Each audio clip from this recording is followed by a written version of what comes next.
Welcome to Jesse's Game Review Tips and Strategy, and today's video will be on my personal favorite Fallout 4 melee build. Although both VATS and non-VATS builds are powerful, today's video guide will be to set up a no VATS melee build, and if that's something you're interested in, stay tuned. I'll be leaving YouTube timestamps or chapters in the video description down below, so feel free to jump around. The build starts off using a sword or a super sledgehammer and eventually makes its way to using a ripper. Here's an overview of what will be covered. 1. Starting stats and leveling guide. 2. What strength, stats, chem, alcohol, and food buffs provide in the melee build. 3. I'll show you how to get some of the weapons early in the game and show you how to get 12 strength. 4. I'll show you how to set up your sediments to ensure you get a steady supply of food buffs. And at the end of the video, I'll show you how to do some of the walkthroughs and I'll show you additional gameplay.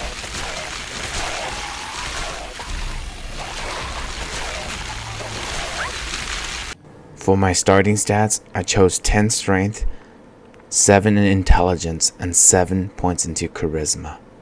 For the leveling guide, based on the specs and stats that I chose at the beginning of the game, I go with Lone Wanderer, put 3 points in to get 25% more damage. I put points into big leagues to max it out whenever I can, to eventually double my melee damage. And I put 2 points into Rooted, which will eventually give me 50% more damage. And I always start with at least 1 point into Pain Train to be able to knock down enemies. And that's all the essential perks that you need for this build. If you started a character at level 1 with 1 strength, the Ripper will only do 4 damage, and the Super Sledgehammer will only do 44 damage. Once you have maxed out your character in terms of perks and maxing out the strength to at least 10, your Super Sledgehammer now does 379 damage, and the Ripper now does 37 damage. After taking the Cycle buff and Whiskey, here's your new damage.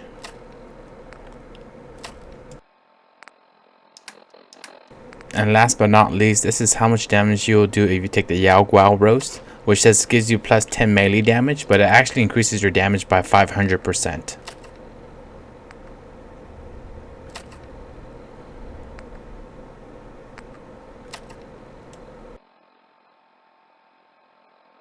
At the beginning of the game in Sanctuary, I like to go to a chemistry station and produce a bunch of poison Caltrops or regular Caltrops. These sells for the most caps at the beginning of the game. I then make my way to the Drumline Diner to buy the General Chao's Revenge sword. This sword sells at about 2,000 caps to 3,000 caps depending on your charisma levels and can be lower drastically the higher your charisma.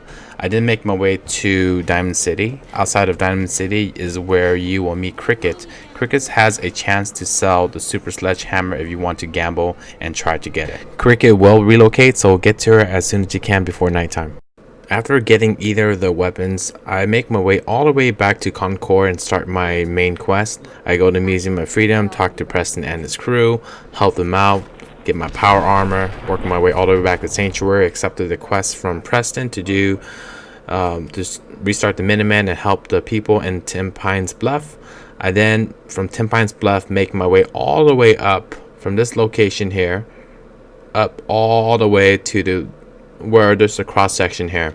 This is where a shack is located, and I'm not talking about the outpost, but where my mouse is located, that cross section, that's where a shack is located, where you can find the day tripper drugs. After you get the day tripper drugs, go back to Sanctuary. Once you're back in Sanctuary, use the day tripper drug. This will reduce your strength by 2, lowering your maximum strength down to around 9. This will allow you to pick up the special book here and put it into strength. And once the drug wears off, you now have 11 strength. Next, we want to get the strength Bobble Head. You go all the way back to Diamond City or the fence. You make your way all the way here, make a right turn right here behind the walls of Diamond City, go straight all the way down, and let me zoom in here. Go all the way down, and eventually at the corner of the Swan Lake here, you can make a left turn and look up. You'll see this huge red building, and that's the Fusion Mass building, which is where the Bobblehead is located. If you already have the waypoint from Good Neighbors, you can just get out of sight of Good Neighbors, and it's that first building you see right there, the red tall building right in front of you. Just make a left turn and go through the front entrance. Once you're inside the mass fusion building, go all the way to the top and go over this couch. You'll see the strength bobblehead. Grab it and you will now have 12 strength. You know you are on the right floor because you'll see those 2 exit doors, and it will be above that couch when you see those 2 exit doors. The next thing I'm going to show you how to do is how to ensure you get a steady supply of the Yao Guai meat so you can create these Yao Guai roasted meat. We're going to need carrots, potatoes, and the Yao Guai meat. Potatoes can be retrieved from 10 Pines Bluff. Carrots can be retrieved from the slog, which is in this location. Once you get to the slog, you want to just go to this direction where there's all the vegetables, and you can get up to, I forgot how many carrots, but there's plenty of carrots here that can get you started with your farm. The best way to get Yao Guai meat is to build Yao Guai cage, which requires steel, Ragstag meat, gear, and copper. To get a steady supply of Ragstag meat, we're going to go ahead and also produce a Ragstag cage, which requires the same ingredients that we already have on this list. Go ahead and plant the carrot and the potatoes that we retrieved from before to ensure we get a steady supply in the future.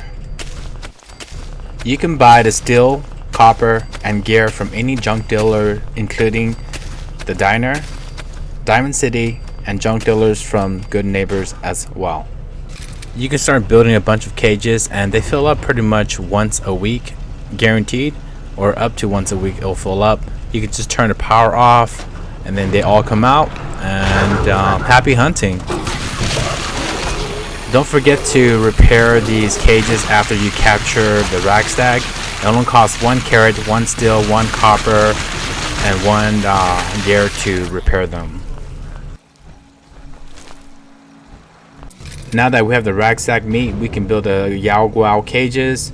Just make sure that you are strong enough to defeat them. If you're not, just block them off and build some turrets, and they could take out the Yao Guai for you, and you can just gather the meat afterwards. I find around 5 to 10 cages of each is adequate for me to restock my food bus. The last thing that we should do is grab the comic book that makes it so every time you defeat an animal or slay one, the meat that they drop doubles. And so there's a comment in Sunshine Tidings, and I'll show you how to get there right now and how to get it.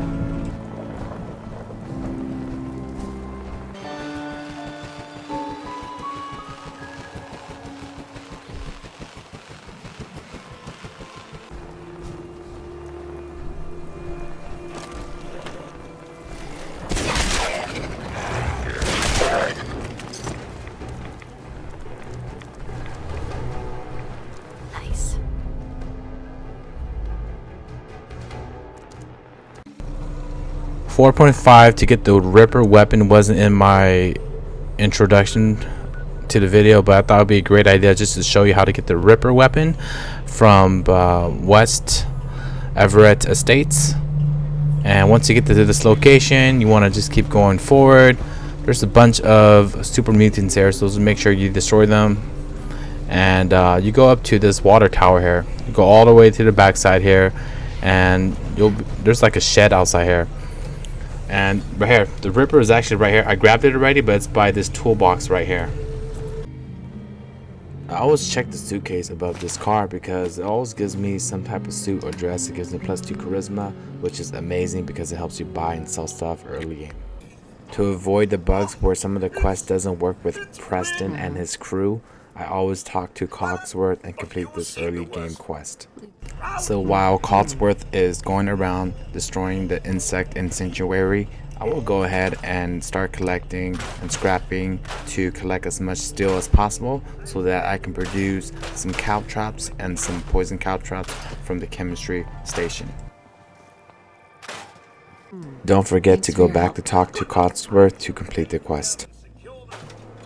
You can also choose to go to the cellar to grab the 3 gold bar, which is worth approximately 600 caps depending on what your charisma level is.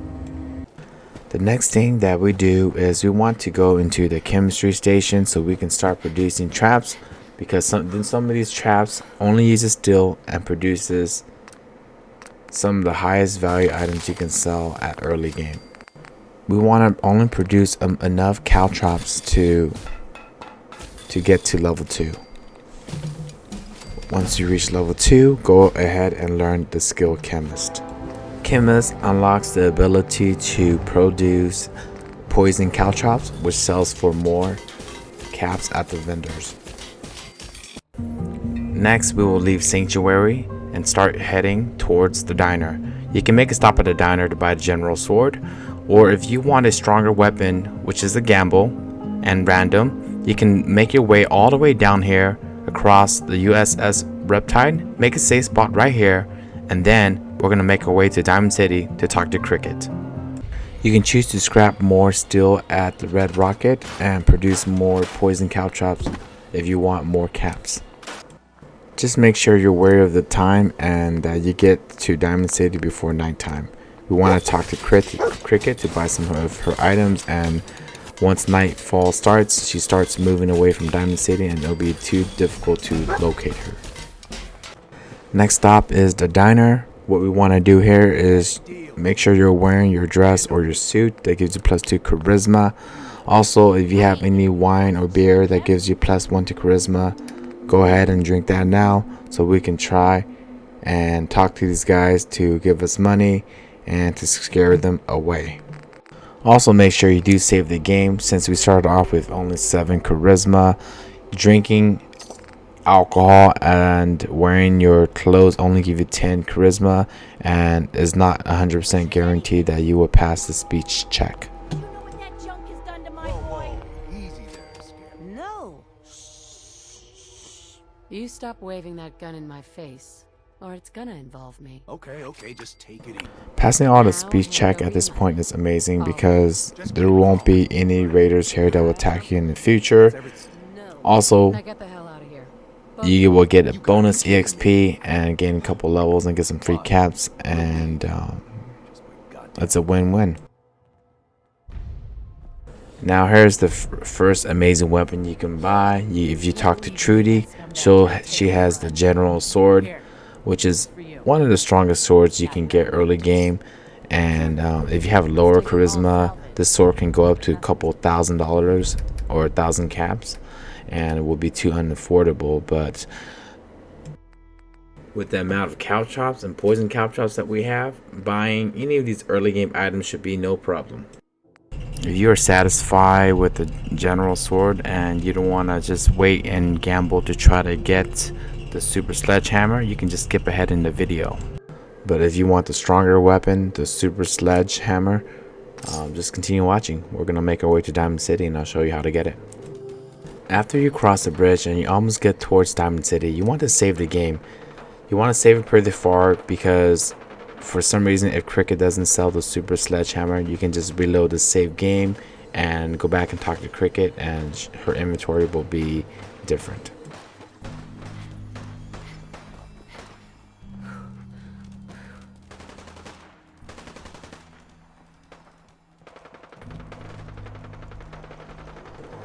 I like making this right turn here just so I can get this discovery location so I can get to Diamond City faster in the future.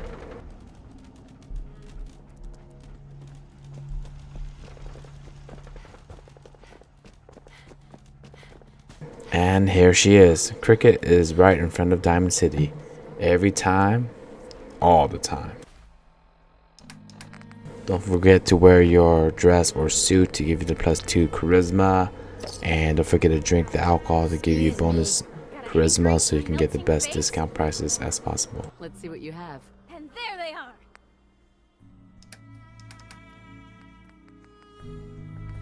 Cricket actually did not sell the super sledgehammer the first time around, and so I went ahead and restarted or reload my save game, and she did sell it the second time.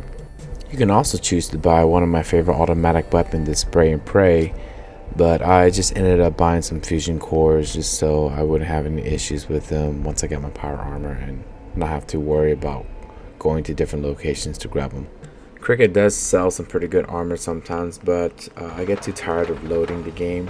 Sometimes it takes so long to load, and so all I do is just reset enough time so I get the super sledgehammer, and after that I can just make my way back and grab some of the guards gear, so when I do go to Concord, it'll be easier since I'll have some pretty nice armor to start off with already. The next thing you want to do is just to go back to Concord, do the quest to help Preston and his crew, and bring them back to Sanctuary. The next thing we're going to do is get the Day Tripper drugs. I made my way to 10 Pines Bluff, and I'm going to show you how to get there. It's in the red enclosed square.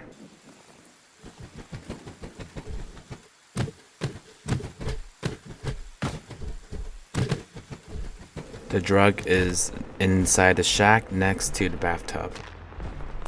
Next, you want to go back to Sanctuary and use the Day Tripper. The Day Tripper will reduce your maximum strength by 2 temporarily. This will allow you to use the special book to increase your strength back to 10. So when the special effects of Day Trip wears off, you will have 11 strength.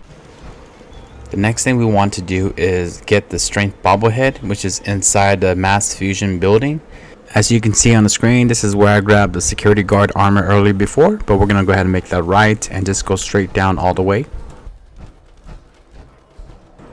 until you reach the tank. Keep going straight until you pass these fences and make a left.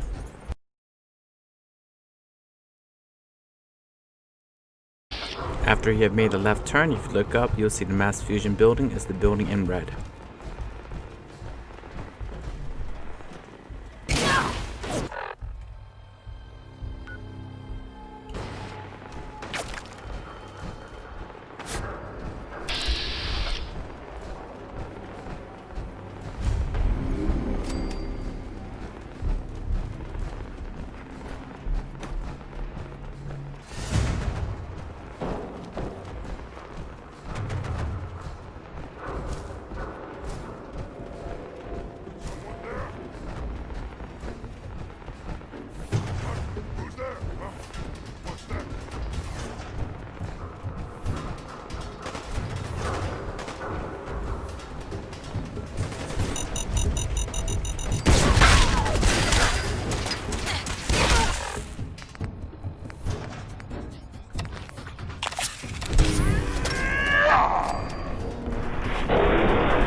Once you get inside the mass fusion building, what you want to do is actually make a save game point, because there is a gunner with a missile launcher that actually took me out the first time I tried to do this recording, and so this is actually my second attempt, and hopefully I could take him out this time around.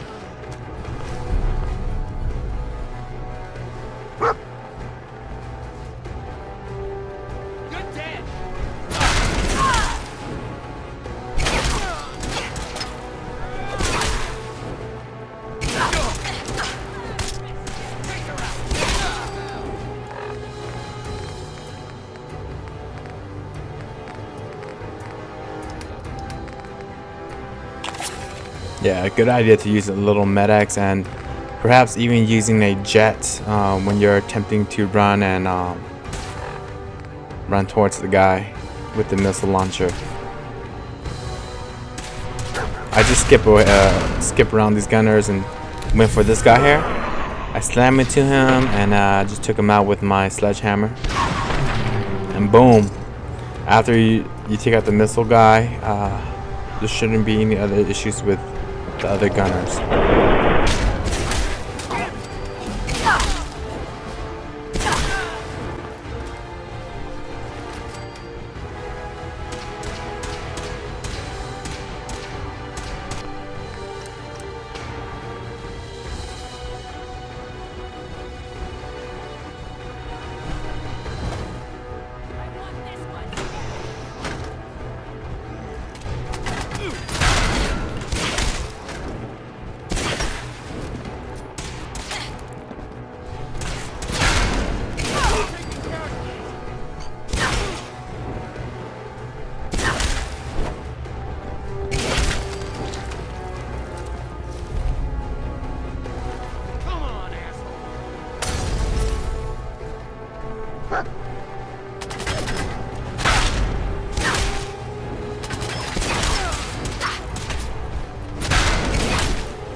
Huh? Lock and load!